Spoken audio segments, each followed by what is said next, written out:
Assalamualaikum warahmatullahi wabarakatuh. Perkenalkan, nama saya Ridho Ramansyah, NIM 19060122. Saya akan membacakan resume sejarah pemikiran ekonomi yang berjudul Aliran Sejarah.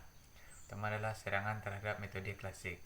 Pemikir-pemikir klasik secara eksplisit mengakui bahwa manusia pada hakikatnya bersifat serakah. Paham ini kemudian dikembangkan menjadi utilitarisme, pendekatan psikologi hedonistik, dan utilitarisme kaum klasik ini oleh pemikir-pemikir aliran sejarah dinilai terlalu sempit. Menurut doktrin aliran sejarah, motif orang dalam bertindak tidak hanya didasarkan pada motif laba dan kepentingan pribadi, tetapi juga dipengaruhi oleh motif-motif lain yang beraneka ragam. Pengalaman sejarah menurut mereka memberikan cukup banyak bukti bahwa motif orang dalam bertindak tidak hanya didasarkan pada kepentingan pribadi, tetapi juga didorong oleh etika dan impuls-impuls lainnya. Dalam pandangan kaum klasik, perekonomian sebaiknya diserahkan pada perekonomian pasar. Setiap orang dibebaskan berbuat demi kepentingan masing-masing. Pada akhirnya, melalui invisible hand akan tercipta suatu harmoni secara keseluruhan. Pemikiran seperti ini juga dikecam oleh pakar-pakar sejarah sebab dinilai terlalu mekanisme. Mereka menghendaki agar hal ini diganti dengan dasar pemikiran yang lebih etis. Pada intinya, pemikiran aliran sejarah menolak argumentasi pemikiran-pemikiran klasik bahwa undang-undang akan tentang kehidupan ekonomi. Masyarakat terus dianggap sebagai suatu kesatuan organisme, tempat interaksi sosial terkait dan berhubungan antar individu. Pemikir-pemikir aliran sejarah menghendaki agar kegiatan masyarakat dilandaskan pada suatu sistem yang menyeluruh, yang mencangkup semua organisme dalam kehidupan bermasyarakat sebagai suatu keseluruhan. Penganut aliran sejarah yang tidak percaya pada mekanisme pasar bebas klasik pada umumnya sepakat untuk meminta campur tangan pemerintah dalam perekonomian.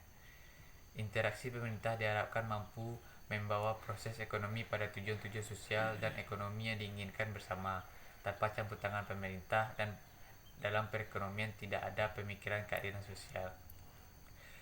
Bagi pemikir sejarah, fenomena-fenomena ekonomi merupakan produk perkembangan masyarakat secara keseluruhan sebagai hasil perjalanan sejarah. Oleh karena itu, pemikiran-pemikiran teori-teori dan kesimpulan ekonomi haruslah dibiasakan pada empiris sejarah. Pemikiran-pemikiran aliran sejarah tidak setuju dengan anggapan kaum klasik dan neoklasik bahwa prinsip-prinsip ekonomi berlaku secara universal. Keadaan ini disebabkan prinsip-prinsip ekonomi yang dipengaruhi oleh adat istiadat, tradisi, agama, nilai-nilai, dan norma-norma lingkungan setempat. Pemikir-pemikir aliran sejarah dengan gencar menyerang metode pendekatan deduktif yang digunakan kaum klasik. Sebagaimana diketahui dengan pendekatan deduktif analisis ekonomi bertitik tolak dari pengamatan secara umum, yaitu dari postural, dalil atau premis yang dianggap sudah diakui secara umum. Kemudian dari hasil pengamatan secara umum ini diambil kesimpulan secara lebih khusus. Bagi pakar-pakar aliran sejarah, metode deduktif ini dinilai terlalu abstrak dan terlalu teoritis, yang dari beberapa postural kemudian mengklaim bahwa pemikiran-pemikiran mereka berlaku umum. Menurut kaum sejarah, metode deduksi ini sering tidak sesuai dengan realitas. Oleh karena itu, metode tersebut dapat membawa kita pada kesimpulan yang keliru. Untuk mengatasi kelemahan metode klasik tersebut, pemikir-pemikir aliran sejarah menawarkan metode induktif historis. Dengan metode induktif historis, mereka mengumpulkan kenyataan-kenyataan ekonomi dari sejumlah sejarah. Dari data yang dikumpulkan ini kemudian diambil kesimpulan umum. Pola pendekatan induktif empiris berpangkat tolak ukur dari pengamatan dan pengkajian yang bersifat khusus, dan dari satu sisi diambil suatu metode kesimpulan umum. Dengan metode induktif empiris, hukum-hukum adil dan dalil-dalil dan teori-teori ekonomi hanya berlaku di suatu tempat pada waktu-waktu tertentu. Hal itu disebabkan hukum dalil maupun teori ekonomi sangat bergantung pada kondisi dan lingkungan setempat. Dengan demikian, bagai pemikir sejarah, hukum ekonomi tidak berlaku universal tetapi berubah sewaktu-waktu sesuai dengan keadaan dan masalah yang dihadapi. B. Tokoh-tokoh aliran sejarah. Pertama adalah Friedrich List.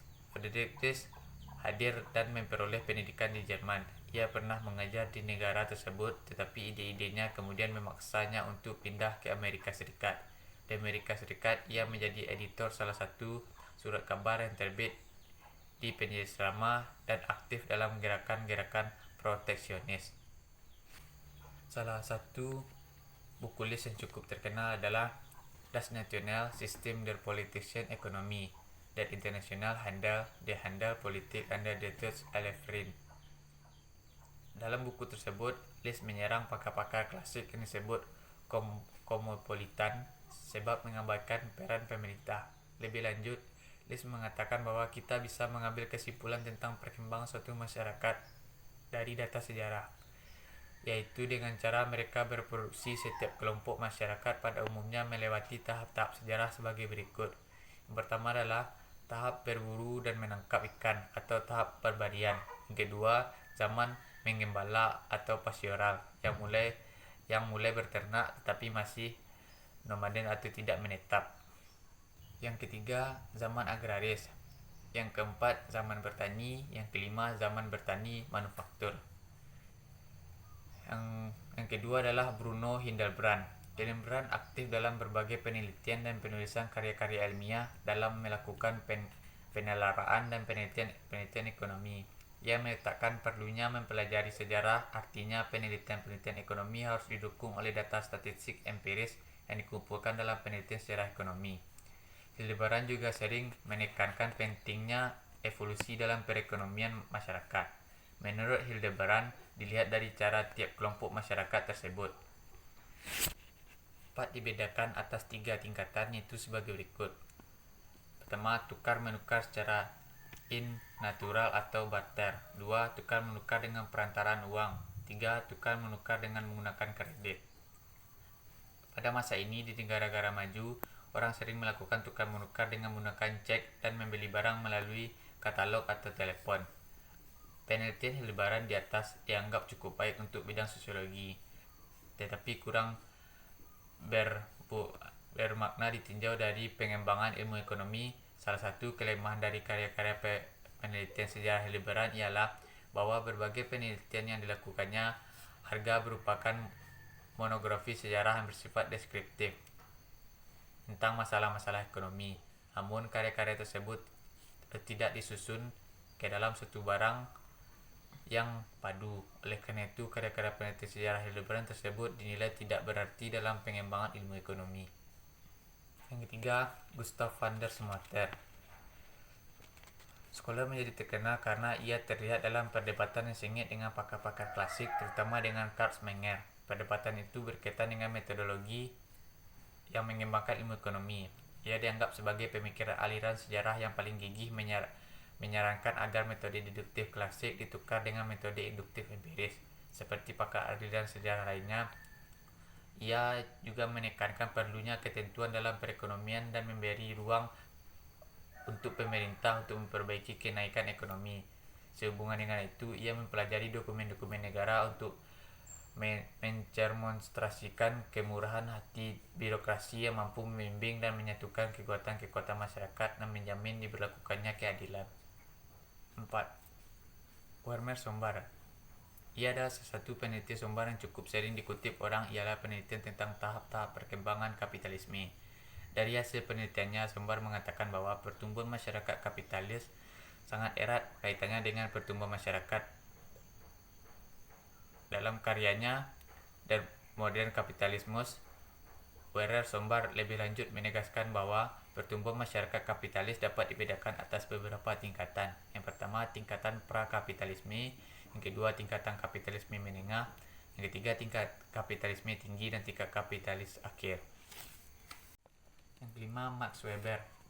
Ahli sosiologi dalam arti luas di mana ilmu ekonomi dan sejarah ekonomi. Oleh Weber juga dimaksudkan sebagai bagian dari ilmu sosiologi. Walaupun ia ahli sosiologi, tekanan utamanya dalam pembahasan ialah ekonomi. Ia juga cukup intens dalam melihat pengaruh ajaran agama-agama tertentu, yaitu Protestan, terhadap kemajuan ekonomi. Yang terakhir adalah Henry Carles Corey. Henry Corey adalah seorang pimpinan gerakan proteksionis dari Amerika Serikat. Ia tertarik dengan aliran sejarah sebab ayahnya adalah orang yang dekat dengan Frederick List sewaktu List berdiam di Amerika Serikat. Dalam salah satunya, Principles of Social Science, ia menekankan perlunya diversifikasi industri untuk menciptakan lapangan pekerjaan lebih luas. Suatu negara hanya mengandalkan pembangunan pada ekspor produk-produk pertanian dinilainya sebagai tindakan yang bodoh dan merugikan. Bagi Korea, hanya bangsa petani yang bodoh saja yang secara berkelanjutan mengekspor barang-barang mentah dan menerima imbal tukar produk-produk lain dalam jumlah yang sedikit. Sekian dari pembacaan resume saya. Jika ada salah dan janggal mohon dimaafkan. Assalamualaikum warahmatullahi wabarakatuh.